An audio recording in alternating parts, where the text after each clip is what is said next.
you are, that you won't see me live. So just take a cup of water if you're at the office.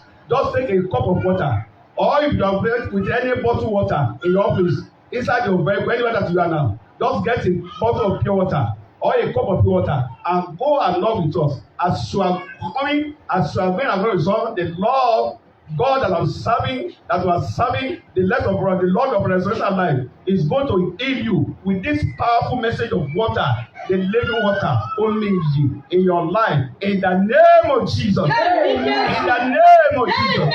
In the name of Jesus. In the name of Jesus. In the name of Jesus. Raise up that water up now. I think I'm this okay. Ẹ̀mí mímọ́ wo lómi ìyè rè o. Omi ìyè, ìyè rè o, omi ìyè. Ẹ̀mí mímọ́ wo lómi ìyè rè o. Omi ìyè, ìyè rè o, omi ìyè. Jésù wo lómi ìyè rè o. Omi ìyè, ìyè rè o, omi ìyè. Jésù wo lómi ìyè rè o. Omi ìyè. Bàbá lọ́lá wo lómi ìyè rè o. Omi ìyè, ìyè rè o, omi ìyè. Bàbá lọ́lá wo lómi ìyè rè o. Omi ìyè, ìyè rè o, omi ìyè. Ẹ̀mí mímọ́ wo lómi ìyè rè o.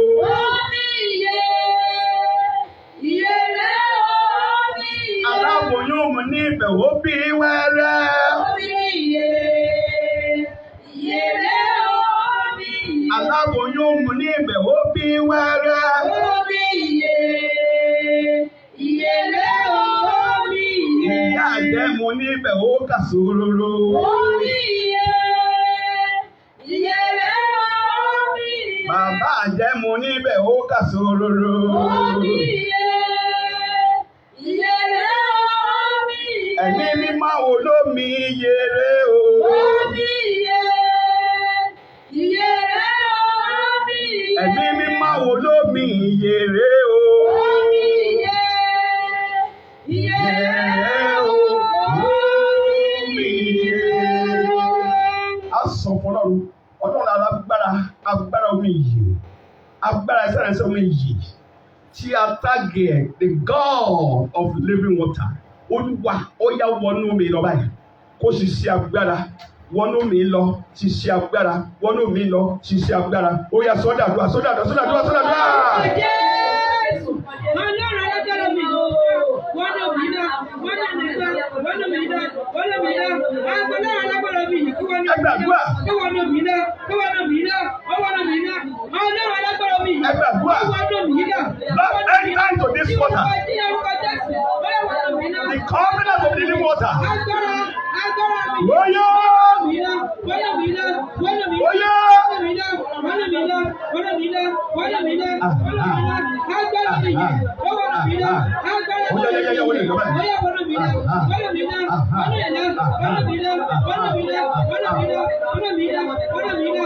In Jesus' name we pray. As you are watching me right now, I want you to be sharing this program to other people so that they may be benefited from this today's prayer. The God of living water, as I did so, the God of living water will visit you in the name of Jesus. Amen. We are that in this auditorium, I want you just to comply with me in the spirit that God of living water will surprise you this morning in the name of Jesus. Ọlọ́run olómi ìyè yìí lórúkọ Jésù yóò wọnú ayé rẹ̀. Àwọn ẹ̀rí ńlá ló ti ní ṣẹlẹ̀. Ọjọ́ kẹfàlẹ́ Tuesday kẹfàlélẹ̀ ó kù Tuesday kan tó máa parí. Monday ó fọdún Monday mí ìṣe ẹ̀. Either online or anywhere you are. Don't miss the next Tuesday. It's going to be power packed and it's going to be powerful because we are meeting here with the gathering of eagle prophets and they are going to minister live direct to you. I pray that Lord will keep you to that another Tuesday coming in Jesus' name. Lórúkọ Jésù agbára ṣe omi yóò wọnú ayé rẹ̀ lọ báyìí. Ìwọ tó ń gbọ́ mi lọ́wọ́ báyìí báyìí sí share program yìí káwọn tó kù ká lè gbọ́ ká lè pàgbára òsàn. Wọ́n ṣe ń gbà á kó lè dé share lórúkọ Jésù Ọlọ́run agbára òsàn yóò wọ̀ ọ́sàn báyìí. In the name of Jesus. In the name of Jesus. In the name of Jesus. Ìjọ dúró ẹsẹ̀ rẹ báyìí. ẹnikẹ́ni tó síkì táà gé ẹsẹ̀ rẹ méjèèjì táà lù ọ́ mọ́jú lójú ọ̀run ìdílé ẹsẹ̀ rẹ báyìí torí agbára ṣe ọ̀rọ̀ agbára ìmísí Olódùmarè ó ń bẹ ní omi àyè ó lè wà ní gbàgbé lọ́wọ́ àyè ẹ bá Ọlọ́run sọ̀rọ̀ Olúwa Ọlọ́run máa agbàdo kọ́lẹ́kọ́lẹ́ kan anígbà Ọlọ́run sọ mi kó sọ di májèlé májèlé tá a sọ ni pé kó sọ di pọ́ìsì fún Sátánì kó sọ di pọ́ìsì fún àìsàn ayé wa kó sọ di pọ́ìsì fún ọ̀fọ̀ ayé wa Olúwa bí mo sì máa mú omi Olúwa ogun tó bá bá ní ayé mi yóò di pọ́ìsì abẹ́kọ̀ ìdààmú tó bá bá ní ayé jọ́sìn yóò kó di pọ́ìsì ọkọ̀ ọ̀run tó bá bá ní ayé mi yóò kó di pọ́ìsì ayé àwọn tó bá ní ayé yóò kó mu pọ́ìsì torí pé bí aláboyún bá lóyún sínú kí ló máa ṣẹlẹ̀ ọmọ tó wà nínú rẹ̀ ọmọ máa mú ẹ̀jẹ̀ lápá mi láti omi ẹ̀yà rẹ̀ ó máa mú ẹ̀jẹ̀ ẹ̀yà rẹ̀ ó máa mú torí pé ọmọ yìí ló jẹ́ òkèlè ogun kó tó bá wà nínú ayé rẹ̀ tó bá ti mú omi ìyè Jésù sí èmi kọ́ lọ́dọ̀ omi ìyè Jésù lọ́dọ̀ omi ìyè bó bá sí mú omi lórúkọ Jésù kó gba ìwòsàn báyìí ẹ bá lọ́run sọ̀rọ̀ bí mo ti máa mú omi àṣẹ omi ìyè sínú àgọ́ ara mi gbogbo ogun tó bá bá lára mi pọ́ìsì ni àlùjọ níní tó bá ti pọ́n ayé mi kó máa di pọ́ìsì sínú ayé rẹ̀ ó yẹ sọ́ọ́ dàdúrà. Ìyá yóò gbàdúrà. Bàbá yóò gbàdúrà. Yes. Yes.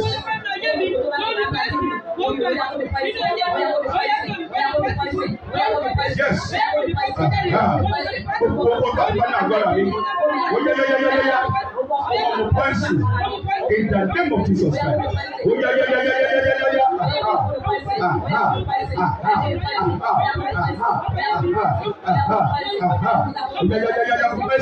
In the name of Jesus. In the name of Jesus. In the name of Jesus. In the name of Jesus. In the name of Jesus. In the name of Jesus. In the name of Jesus. In the name of Jesus. In the name of Jesus. Jésù Olúwa wa. Jésù Olúwa wa. Àwọn ẹni tí ń jẹ́ ìlànà nípa ọmọ mi, wọn náà rẹ̀ jẹ́ o. Tí o bá jẹ́ ẹ̀jẹ̀ bó bá sí ní kó ṣe òṣè, Adéwọ̀ sá prógámù yìí. Ẹ̀ẹ̀mejì la pè é, òun bá sá ọ̀sẹ̀ ẹ̀yọ̀ kọjá méjì. Báwo wọ́n lè pè olókè? Nǹkan tó bá ti ní kó ṣe gbọ́dọ̀ sí, ó sì pátápátá. Kì í ṣe kó kán sọ pé prógámù méjì tó ṣe ẹ̀yọ̀. Ó sì pé ìyẹn ní sáré ní ayé ènìyàn. Bíbélì ní pé tó bá ti sínú òwúrọ̀ àwọn èèyàn máa ń ṣègbè. Agbára yín wà, ìwà láyọ̀ yín wà, ìwọ àwọn là ń disappoint Ọlọ́run disappoint wa. Látàárọ̀ àwọn ìpolówó ní wọ́n ti gbà nígbà yìí. You are the one that come late. You are the one that disappointed God. I pray I will never disappoint God again in the name of Jesus. Ẹ bá Ọlọ́run sọ̀rọ̀. Ọlọ́run máa jẹ̀ mú ọjọ́ méjèèjì lórí omi ìyè. Bí bá fi ń bomi yè, gbogbo òkú, ó tó ti dòkú nínú ayé mi, nínú bísíǹnẹ̀sì mi, nínú ògùn mi. Ó yẹ máa di àlàyé, ó yẹ sọ dàdúrà.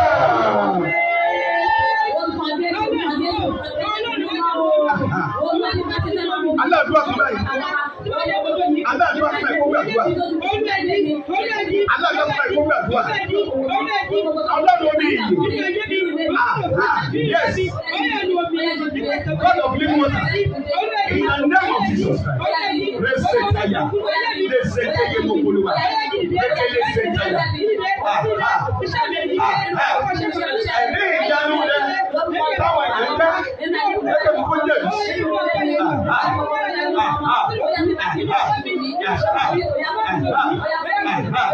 Yes, yes. Pray very well. Pray very well. Yes. Pray very well. Pray very well. Pray very well. In the name of Jesus Christ. Masanta yakete mosuto. Rema santa. Rema santa. Rema soto yema. Yes, so. Olúwa wa. Jésù Olúwa wa. Ẹ sàmì bí àlàyé ọkàn Jésù Olúwa wa. Mi ò gbọ́ sáàdì ẹ̀mẹ̀ yìí. Ìrántọ́nà fi sẹ́lẹ̀ kan. Ó ní àmì ní ìdáhùn àdúrà. Hallelujah. Hallelujah. Àwọn àmì lọ pé amen. Àmì ìyá ìsàmì. Àmì ẹlẹ́yẹ nìyẹn. Àmì tó ní náà nínú. Àmì. Ìsẹ́ amen. Àmì. Person like that. Let it sound like a rock and like a thunder. Jésù Olúwa wa. Àmín. Jésù Olúwa wa. Àmín. Ẹgbẹ́ Ọlọ́run sọ̀rọ̀. Ẹni gbógun tì mí, ó wọ ìdàmọ̀. Kí ni o sọ? Ẹni gbógun tì mí. Àfitẹ́ náà bá lómi lára. Tó bá lómi lára. Tó mu omi. Tó jẹ omi. Lórúkọ Jésù Kristi. ikú ẹ̀ ìṣọwọ́ ènìyàn mọ́. Ọjà ikú mi ìṣọwọ́ ènìyàn mọ́. Ọjọ́ tó o bá kọ ọjọ́ tó lọ kọ́ mọ́ nìyẹn o. Torí pé èèyàn tó fẹ́ pọ̀ yẹ ó dásìkò tí ó gbé ó bá tó pé ò lómi lára mọ́ tí ò mú mi mọ́ ìgbà tó lè pọ̀ ṣùgbọ́n tẹ́yìn ènìyàn tó bá mú mi tó fomi wẹ̀ tó rìn lórí omi tó kọ́ lórí omi tó ń jẹ tó ní omi wọ́n ti kó òun máa rí ọmú irọ́ ló pa sọ pé irọ́ ló pa ìṣèlá dẹ́bùyà ìláyà dẹ́bùyà ìláyà máa yè lórúkọ Jésù ó ní máa yè ó máa yè máa yè ó máa yè áńgẹ́lì kì í kú lọ́run máa yè ó yá. Máa yè ó máa yè. Bẹ́ẹ̀ ni. Máa yè ó máa yè. Áńgẹ́lì kì í kú lọ́run máa yè. Máa yè ó máa yè. Máa yè ó máa yè. Áńgẹ́lì kì í kú lọ́run máa yè ó. Máa yè ó máa yè. Máa yè ó máa yè. Áńgẹ́lì kì í kú lọ́run máa yè. Amen. Olúwa, mo fẹ́ mú mi ìyè, mú mi ìyè. Ẹnikẹ́ni tó bá ṣẹ́gun, òun ni a ó lómi ìyè yìí mú. Omi ìyè táyé láti lórí tá à ń lò lọ́wọ́lọ́wọ́ yìí tí í ṣe Jésù Kristi àjíǹde àti ìyè. Olúwa, fún mi lómi ìyè rẹ mu. Mo fẹ́ yè níta ayé tí mo wà yìí. Ayé tó ń bọ̀ kí sẹ́kìlì kí n tún yè. Tó bá yè ní pé anywhere that have been disturbed in the family, in your business, in any area or ramification of your life, anywhere that have been disturbed, God is going to put an end to it this morning in the name of Jesus. Amen. Gbogbo ìdájọ́ ti lè ní sí ọ. Oní cancer, oní diabetes, oní fibroid, oní anything whatsoever. Tẹ́kọ̀ ti pọ́ dẹ̀ mí, gbogbo ìtọ́ ti diagnose, àti ìtàn tí ẹ̀ rí tọ́lọ́sọ́ títí tán rí, táwọn tó sọ ọjọ́ jẹun lójoojúmọ́, mo gbàdúrà. After drinking this living water, God is going to put an end to it in the name of Jesus. God will put an end to it in the name of Jesus. Ẹ sọ fún Ọlọ́run, omi ìyè yìí, mo fẹ́ mú, Olúwa mú mi ìyè, ó yẹ sọ́dọ̀ àdúrà.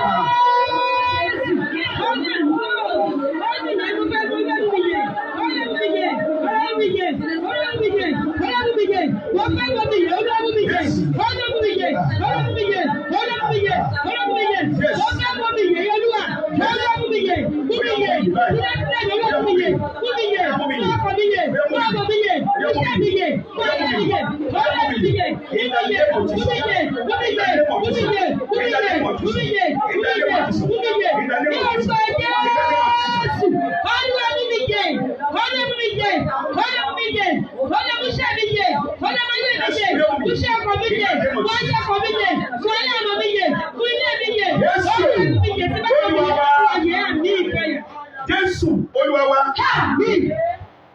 Ẹ̀gbọ́n àwọn ẹ̀dín lálálá yìí kò sí ohun tí Ọlọ́run ò lè lómi fún ẹ̀bẹ̀kọ́. Kì í sọ agbára nìkan àtọ́n tó yí ọká ẹ̀gbọ́n mi ni ẹ̀ ó ló fi wọ́n sọ́gun abẹ́kọ́. Ẹgbẹ́ kó ń gbàgbé kọjá tó ti ẹ̀ rí tẹ́gbẹ́ máa bọ̀ yá ọkọ mi ọba kan láti kò sí ẹ̀ rí ẹ̀rẹ̀ ó dẹ̀ wá á ní ibò yẹn dẹ̀ wá ó dẹ̀ kílẹ̀ gbogbo ọjà yẹn pátá ó dẹ̀ ń tì sọ́ọ̀bù ẹ̀ hallelujah ọjà 500,000 ó dẹ̀ ń tì ẹ̀ wọ́n tún lọ rà mẹ́wàá tẹ̀rẹ̀ tìbí tó ọjà bá tà ẹ̀ tó ọjà yẹn máa lọ ọtí nílò oṣù ẹ̀rí bàbá táwọn ọba ṣe foundation yẹn ó débi foundation nǹkan fẹ́ lu bàbá wọn àtàkì àwọn talọ́bà àtúnpadà lọ àwa lo omi ìyè síbẹ̀ àdẹ̀sẹ̀ foundation yẹn àdẹ̀rí ṣe sísẹ́lẹ̀ yẹn lọ lọ́wọ́ báyìí ògbóni méjì ló fi ọ̀rọ̀ hallelujah amen ẹ̀gbọ́n kan ní ẹ̀wọ̀n ìdálẹ́ ìṣọ́lẹ̀ kan ní ìdájọ́ gbogbo nípa ọmọ wòlíì amen ṣé mo bá ọ sọ parẹ́ nìkan yá tí mo bá sọ àjọ sọ́rí ọdún náà ló ní kó wá sí program lẹ́yìn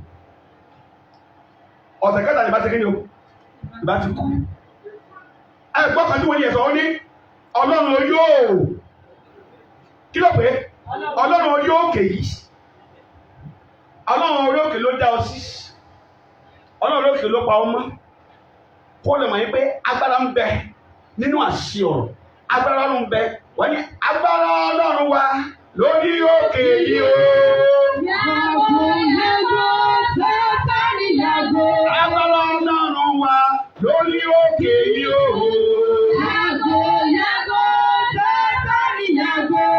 Yàgò, Sátánì yàgò.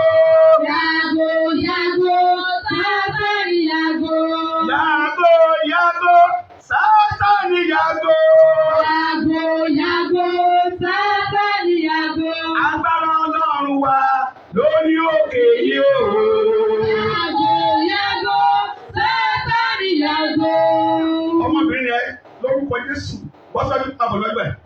Àwọn ẹ̀sọ́ lẹ́bàá mi dì mú báyìí. Ẹ bá ń bọ́ sí ẹ̀yìn báyìí.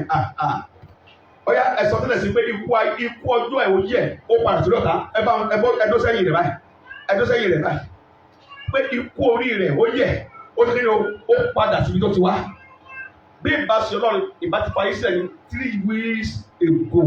Ṣùgbọ́n Ọlọ́run tó da sí mi ìbá wúlò ẹ̀sọ́ nǹkan Ọlọ́run fún òdì yẹ ó lè báyìí ó ṣẹlẹ̀ mi ìbá sọ nǹkan kan nǹkan tó wà pé agbá Ọlọ́run wà lórí òkè nìyẹn ẹ bá mínísà sí pé ikú ẹ̀ Ọlọ́run ti gbé mi ikú ẹ̀ omi yẹn sí ni ó ti gbé mi ó yẹ bá mínísà in the name of Jesus yes mo mọ obìnrin ká tá ní ọ̀fà burúkú ata ní ọ̀fà ikú ṣùgbọ́n mo mi ilé wọ́n yóò bá ti kú ní ọ̀sẹ̀ mẹ́ta sẹ́yìn nígbà tó dẹ̀ ní ọ̀fà burúkú tẹ́ta sí ọlára oníkó mo mi ilé ó sì sàn ó sì fẹ́ sáré rìn wá sí ìgbà lẹ́nìí Ọlọ́run ẹ̀mí má ó yá ìsàbí permanent the miracles are permanent the miracles are permanent in your life in the name of Jesus in the name of Jesus in the name of Jesus Jésù Olúwa wa Jésù Olúwa wa o gbọ́ ọ̀sẹ̀ tó gbọ́ báyìí ẹsẹ̀ yẹn ni gbogbo ẹ̀ tẹ́ ṣe program lọ́wọ́lọ́wọ́ ẹ má jà ní kan ìdọ́gbọ́n set order so they be partaker of this blessing we are running off very soon hallelujah hallelujah hallelujah báwo ni mo gbọ́ lọ́wọ́ báyìí wọ́n á ní ibikíbi tó bá wà ibikíbi tó wù kó lè gbé wà ní jọ́mẹ̀jọ pé aago 12 kò gbọ́dọ̀ bá ọ níbi ẹ̀ pé ọ gbọ́dọ̀ wá sórí òkè ní 12 láti pé ó ti dé bí 10 bí 9 sókè so tí tẹ́kù bá ti lù ó kọ hallelujah 21 kí ni mo pè é hallelujah 21 ìyá kí ni mo pè é so that by 12 ẹ̀sán ló máa hallelujah yẹn ó hallelujah 21 ó wà yí bí báyìí ká ọlọ́sọ fún ogun ẹsẹ̀ nínú ogun yẹn sẹ́ ẹnì kan àtọwọ́ lọ́wọ́ yìí tó ń gbọ́ mi lọ́wọ́ lọ́wọ́ ìyàbọ̀ lórúkọ rẹ̀ ó ń gbọ́ mi lọ́wọ́ lọ́wọ́ ìyàbọ̀ lórúkọ rẹ̀ ibi tá a yé di ọmọ ìwọ ìyàbọ̀ bọ́ọ̀rọ̀ lọ́rùn Olúwa tú ọ sílẹ̀ ibi tó tẹ o ní access sí omi ṣùgbọ́n tó bá ti ń gbàdúrà ìwọ ìyàbọ̀ yẹn kó gbọ́wọ́ lórí rẹ̀ ó jẹ́rìí ayọ̀ àwọn yẹn ń jẹ́rìí both Nigeria and abroad lórúkọ Jésù ìwọ ìyàbọ̀ yẹn ó jẹ́rìí ayọ̀ in the name of Jesus kí má bàa gbàgbé nìyẹn ìwọ ìyá kúnlẹ̀ báyìí kúnlẹ̀ ẹ̀jẹ̀ ní sọ ẹ bá ń gbọ́wọ́lé gbogbo ẹ̀sọ́ ẹ bá ń gbọ́wọ́lé mo pa láṣẹ àṣẹ ọ̀rọ̀ àṣẹ agbára àṣẹ ìwòsàn ìwọ ya ó yá kó wọlé ẹ̀ lọ́ba kó gba ìwòsàn ó yá kó tú ọ sílẹ̀ ó yá kó tú ọ sílẹ̀ ẹnikẹ́ni tó bá ti pé òun máa ìṣẹ́dú prógámù ayé rẹ nípa láti ta ọlọ́fà lórúkọ Jésù kó fúnra rẹ̀ gbé báyìí àgbò olóńgbàgbé Ísákì kú nínú Bíbélì gbogbo ẹnikẹ́ni tó bá ti pé òun máa ti padà ta ọlọ́fà kó o máa ń gbẹ ọjọ́ ikú rẹ̀ dìde lórúkọ Jésù yá kó gba ikú rẹ̀ lórúkọ Jésù kó gba ikú rẹ̀ lórúkọ Jésù kó gba ikú rẹ̀ bó tó kó súnmọ́ tó bó tó kó jìnnà sí ọtọ́ Bíbélì wípé ara ilé ènìyàn ó ṣe kí ni o ní ọ̀tá rẹ̀ mo gbàdúrà tó bá tó pọ̀ òní jáwọ́ lórúkọ Jésù kó gba ikú rẹ̀ kó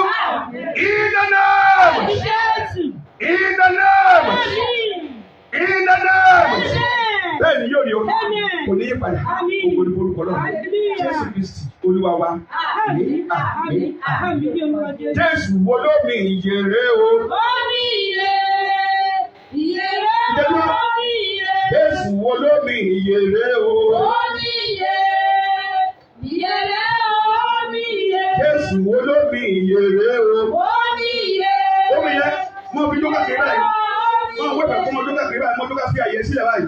Omi ìyèrè omi ìyèrè. Jésù wo ló mi ìyèrè o. Omi ìyèrè omi ìyèrè. Ẹ̀mí mímọ́ wo ló mi ìyèrè o. Omi ìyèrè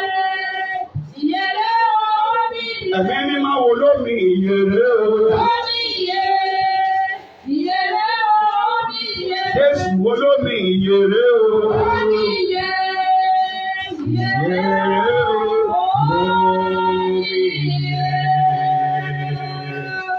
bẹ́ẹ̀ ẹnìkan gbá ọmọ yìí lókè mú ó bá tọ́jú ẹ̀ sílé kò mọ iyì rẹ̀ bọ̀dọ̀ tó máa ta lọ́fà jẹ́jẹ́ ìrántí omi tí mo gbà ní sọ́ọ̀sì bàbá ọmọ ilẹ̀ jẹ́jẹ́ ìrántí ló bá gbómi ẹ̀ jáde ó wá ta sí ibi tó ta lọ́fà yẹn ó wá dàbí pé ìgbà tó wá fi àdásínú omi gbóná àdásínú iná sàtọ́ máa ta omi sí àdá ìdúró máa ṣe a ṣe fùfùfùfùfùfù ó ṣe da omi yẹn sí ẹ̀ṣẹ̀ tó fùfùfùfùfù ó fọ omi yẹn mu ó gbẹ lókun dàbí sí fùfùfù lókun ó fẹ́ da gbogbo omi yẹn sí tán pátá ìgbà tó wá rẹ inú yẹn tó ṣe fùfùfù mọ́ wá dé omi yẹn sí ó yẹ wá dó sí lẹ́sẹ̀ yẹn sẹ́bẹ̀ wọ́n yẹn sọ́jọ́ báyìí pé kíní lẹ́sẹ̀kẹsẹ̀ ibẹ̀ dẹ̀ pọ́n wá ó wá dúdú àṣẹ ẹ̀dí tó máa jẹrà nìyẹn ọ̀fà tó bá ti wá yé ènìyàn kì í dóṣùlù kan tó náà ẹgbẹ́ tó ń pè ní ọ̀fà nìyẹn ó máa bàjẹ́ kódàdúà kódàdúà kódàdúà kódàdúà kódàdúà kódàdúà kódàdúà kódàdúà kódàdúà kódàdúà kódàdúà kódàdúà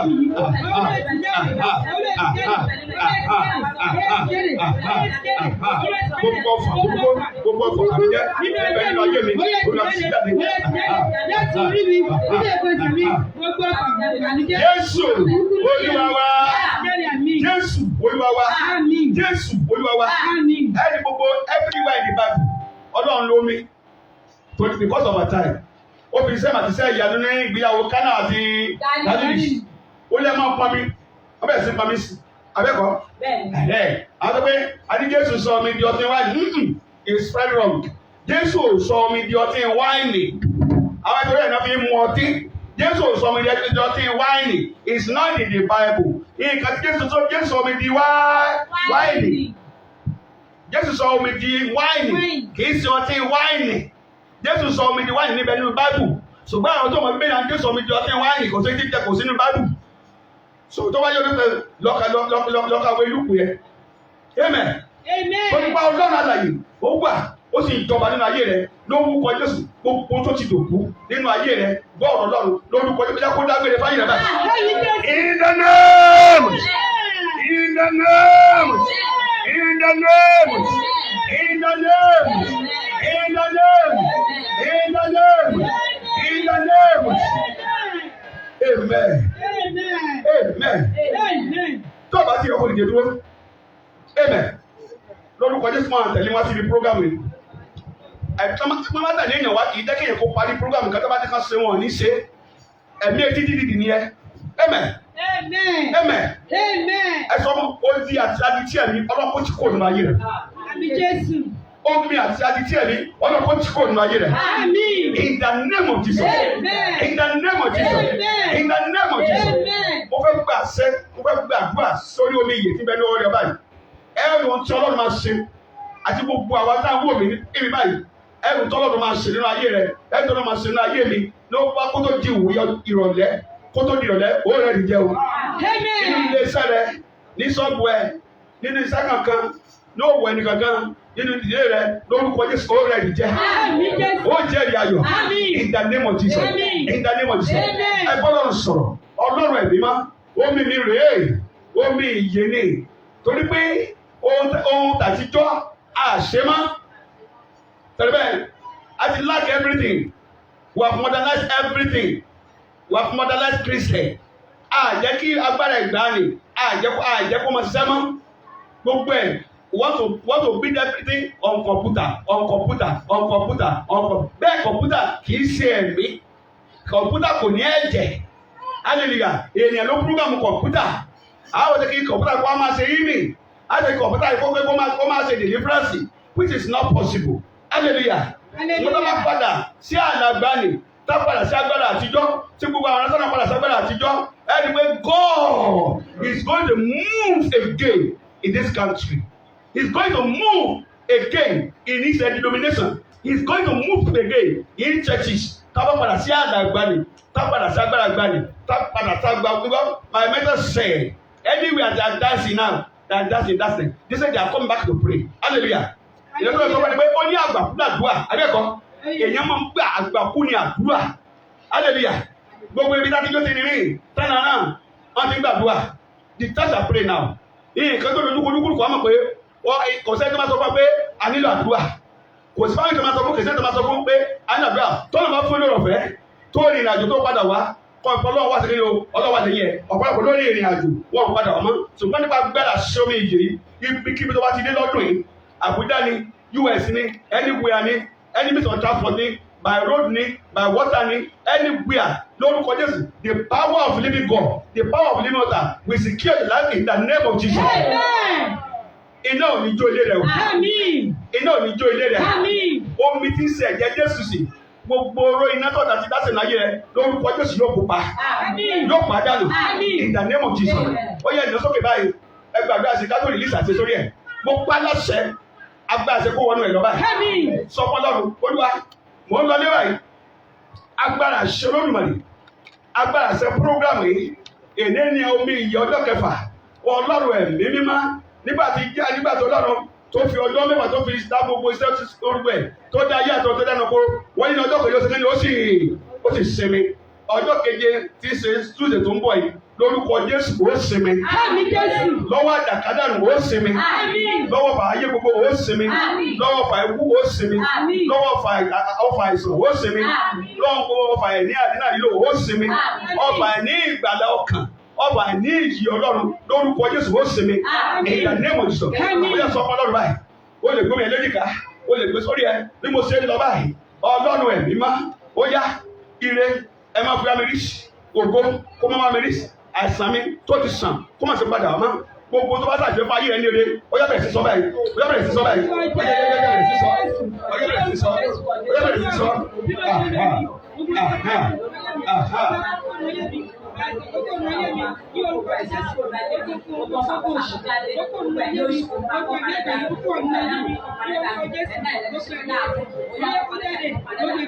Oya pray very well.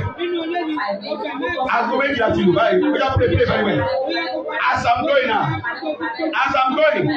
the power of God that heal, the power of God that deliver, He will surely deliver me in the name through this anointed water in the name of Jesus. Gbogbo àwọn aláboyún láti ní ọjọ́ kan tó ọmọ ẹ bá lóyún jáde fún ọmọ ẹ báyìí ẹkúnlẹ̀ sí bàbá yìí ẹkúnlẹ̀ sí wájú wọ́tà gbogbo àwọn aláboyún àtàwọn tó ṣẹ̀fẹ̀ lóyún tẹ́gbẹ́ tó bá ti délé láti máa ṣẹ̀ṣẹ̀ program oyún yẹn ọ̀yáyáyá kúlẹ̀ báyìí yes masaka pépèké tó bá ti ń bomi ọlọ́run tó ń ṣe àgbọn ọlọ́dún mẹ́sàn-án lórí òkè yìí omi pure water bátìnà lómu ọjọ́ ìlú ọ̀la ayọ̀sọ nínú rẹ̀ ìgbà tó gbé ọdún mẹ́sàn-án oṣù mẹ́sàn-án ó sì bí ọ̀yà tó láfíà. We have many miracles that be wrought with this power of water. Ṣùgbọ́n àti fi agbára Ọlọ́run sílẹ̀. Ọlọ́run ní ká padà sí agbára ìgbàanì. Àwọn bẹ́ẹ̀ lórí omi. Ọlọ́run ń ṣe yóò ṣe tirẹ̀. Jáde fún ọmọ rẹ̀ báyìí. Ọmọ rẹ̀ máa bí lára tàbíà. Ogun ọ̀bẹ, ogun operation is cancelled. Operation is cancelled in the name of Jesus. Say unless it's cancelled in the name of Jesus. Miscarriage is cancelled in the name of Jesus. In Jesus' name we pray. In Jesus' name we pray. Yẹ gbàgbọ́ fún àwọn aláboyún àgbọn tó jáde fún ọmọ wọn. Ìwọ tó jáde fún ọmọ ẹ̀ mọ̀ mú omi yẹn o. Tó bá mú omi yẹn, èyí yá gbàdúgbà 70 years. Ìròyìn yẹn. Mọ̀ fún ọmọ yẹn mú omi yẹn. O ti jáde fún ìgbàgbọ́ máa wọ̀ bẹ́ẹ̀. Ṣùgbọ́n òun gangan tó ń wóyún tó wà nígbà yìí. Bá ti gbàdúrà fún ọ báyìí. Oyún yẹn ó bí láyọ̀. Ọ̀la yẹn yóò sọ nínú ayé rẹ̀. Ìwọ tó ọmọ òsì ìgbà tó wà nílùú òyìnbó tó jáde fún pé kó lè lóyún má bá mu omi yẹn. Bọ̀bọ̀ tó bá wá rí the means of sending the water to that person is allowed. May God bless you in Jesus' name. Ṣùgbọ́n kí ìṣẹ̀lẹ̀ ti bẹ̀ lọ́wọ́ rẹ̀ èmi ni ọjọ́ sátọ̀dẹ̀ àti màá ṣe yẹ. Mo pa láṣẹ ẹ̀yin aláboyún yìí agbára tó máa jẹ́ kí ènìyàn kó bí àyàtọ̀ làáfíà. Ṣé ní pé ewúrẹ́ wọn ò lè gbẹ̀bí ẹ̀ because they have already programmed by God.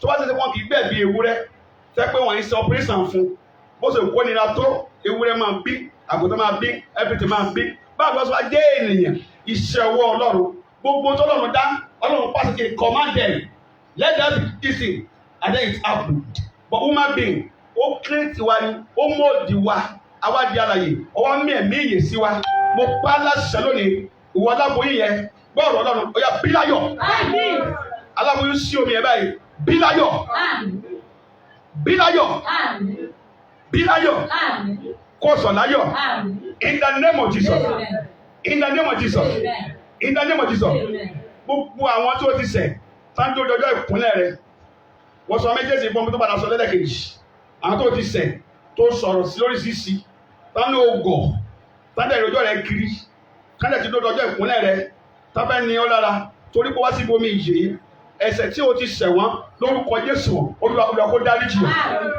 Olúwa kó dáríjì ọ́. Olúwa gbẹ́rọ́ láti lè dáríjì ọ́. Ọlọ́run kó dáríjì ọ́. Lórúkọ Jésù Olúwa kó dáríjì ọ́. Nígbà tí Ọlọ́run ti dáríjì ọ́, ẹnikẹ́ni tó bá dúró rí pé òun máa tún gbẹ̀san lórí òkè yìí, mo pa láṣẹ bó bá ṣe ń bí ọmọ rẹ ẹni náà lórúkọ Jésù kó fàyè sílẹ̀. Ó sàmì dáadáa ni. Ó lè jẹ́ ìyá rẹ, kò sílẹ̀ tó kàn mí. Ó lè jẹ́ ìyá rẹ ló jẹ́ ẹ̀gbọ́n rẹ. Ẹnikẹ́ni tó sọ pé oyin ò níbi lójú un, pé ó di ẹ̀yìn òun ló wí bẹ́ẹ̀, àjọsọ oyin ò lè bí lójú pé ó máa ń kú náà ni. Mo pa láṣẹ ẹnikẹ́ni bá tó kọ́ oyin inú rẹ̀ yìí pé ò ní bí tẹ́gbọ́n máa rí gbogbo ṣéǹkì tó ń rí tó kiri tẹ̀tẹ̀lẹ̀ torí pé ti prógámù ẹ̀ mo pàṣẹ lórúkọ Jésù kó bí lẹ́yìn onítọ̀. Wọ́n bá ṣe kún à lórúkọ ìlànà kò fàyè sílẹ̀ bẹ́ẹ̀ ni yóò rí ọ àṣàgorí ẹ̀ kò yí padà ó yá mú báyìí. Àwọn tájé ní fọ́ọ̀mù wọn báyìí mo pa láṣẹ gbogbo ibi tó máa wà Ìbàdàn ni Èkó ni London ni wọ́n sì fẹ́ níwìà mo pàṣẹ agbára ìṣẹ́ omi táwọn fẹ́ lẹ́sẹ̀ àwọn ọmọ wa lórúkọ Jésù àti ìwòsàn lọ́wọ́ báyìí gbogbo àdúrà ó yá kó ìwòsàn báyìí. Let them be healed. Let them be delivered. Amen. In the name of Jesus. Amen. They will conceive. Amen. In the name of Jesus. Amen. Every fertility in their life, every spirit of barrenness, I command it to live in the name of Jesus. Amen. The spirit of living water to enter your life in the name of Jesus. Thank you because it's done. Thank you, Holy Spirit. In Jesus' mighty name, I can pray. Amen. Amen. Amen. Oh yeah, about to announce me something about it. Please, anywhere that you are watching right now, just take a cup of water. Like this water, table water, in your or sachet water, pure water, in your office, your table. Or you don't have any access to any pure water. Don't place your hand upon your head or upon your tummy or anywhere that you have been affected. The God of living water, the God of living water, the God for Joseph and Ebola will heal you right now in the name of Jesus. Amen. I minister life to you. Anywhere that you are now, anywhere that you are worshiping now, by the power in the name of the Lord, I command divine healing. I command divine deliverance. Amen. It's your right. Amen. It's your life. Amen. It's your business. Amen. In the name. Amen. In the name. Amen. In the name. In the name. Amen. In the name. The power of living water will enter into your life right now in the name of Jesus. Amen. Àwọn sáà ti wà ní gbọ̀ngàn yìí lọ́wọ́lọ́wọ́ mo padà ṣẹ lónìí. Agbára ṣe omi yìí kó wọnú ayé rẹ lọ́ba. Àmín. Àṣẹ omi yìí kó wọnú ayé rẹ lọ́ba. Àmín. Àṣẹ omi yìí kó wọnú ayé rẹ lọ́ba. Àmín. Àṣẹ omi yìí kó wọnú ayé rẹ lọ́ba. Bó ṣe ń mú mi, ogun tó tẹ̀lé owó orí òkè tó tẹ̀lé wọnú ṣọ́ọ̀ṣì lórúkọ yìí kò ní padà bá ọ lọ́mọ. Àmín Jésù. Lórúkọ kò ní padà bá ọ lọ́mọ. Àmín Jésù. Ogun yóò ṣẹ́wọlẹ̀. Àmín. Ogun yóò ṣẹ́wọlẹ̀. Àmín. Ogun yóò ṣẹ́wọlẹ̀. Ogun yóò ṣẹ́wọlẹ̀. Àmín. Ogun yóò ṣẹ́wọlẹ̀. Àmín. Ogun yóò ṣẹ́wọlẹ̀. Àmín. Ogun yóò ṣẹ́wọlẹ̀. Àmín. Ogun yóò ṣẹ́wọlẹ̀. Àmín. In the name of Jesus. Amen. In the name of Jesus. Amen. Gbogbo àmújọ ojú oorun, gbogbo àmújọ ojú àlá, èyí tẹ́ kó ti jẹ́ ọkọ̀ ọ̀run ayé ọ̀run, gbogbo poison in your body tó bá ti mọ ẹ̀jẹ̀ Jésù lórúkọ Jésù kò tọ́ dànù, Amen. kó yà á mọ̀ gbẹ. Amen. Bí omi bá ti kan kánsà ayé rẹ̀, o kánsà náà kó gbẹ dànù. Àmín. Fibroid náà kó jọ́ dànù. Àmín. In the name of Jesus. Amen. In the name of Jesus. Amen. In the name of Jesus. Amen. Ajẹ́rìí ayọ̀. Àmín. Bẹ́ẹ̀ ni yóò rí o. Àmín. Kò yí padà. Àmín. Olùforúkọ lọ. Hallelujah. Jésù Olúwa wa. Àmín. Àmín. Àmín. Ọ̀yá sí omi yẹn báyìí. Sí omi yẹn kó mọ ẹ̀jẹ̀ Jésù.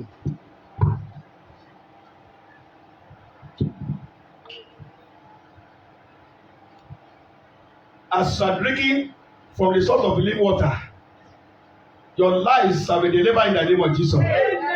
Your lives shall be made pure in Jesus' name. No evil shall befall you in the name of Jesus. Amen. As you are going, I need the power of God Almighty to be with you all the days of your life in the name of Jesus. Amen. The glory of God continue to be shining your life in the name of Jesus. Amen. Orí ọ̀pọ̀lọpọ̀ ò ní fi í sílẹ̀ o. Àmín. Gbogbo ìyá yẹn Ọlọ́run ẹ̀mí máa ń kówó yìí sàn o. Àmín. Kẹ́mi bàbá Ọlọ́run. Wọ́n kọjú kẹ́mi bàbá Ọlọ́run. Àmín. Ìyànà ṣẹlẹ̀. Àmín. Ìwòye ijọ́ mẹ́jọ tí àwọn èèyàn sí Ọlọ́run, àwọn olóríṣiríṣi tí wọ́n sọ̀rọ̀ máa kún ìbàyí láti wá súre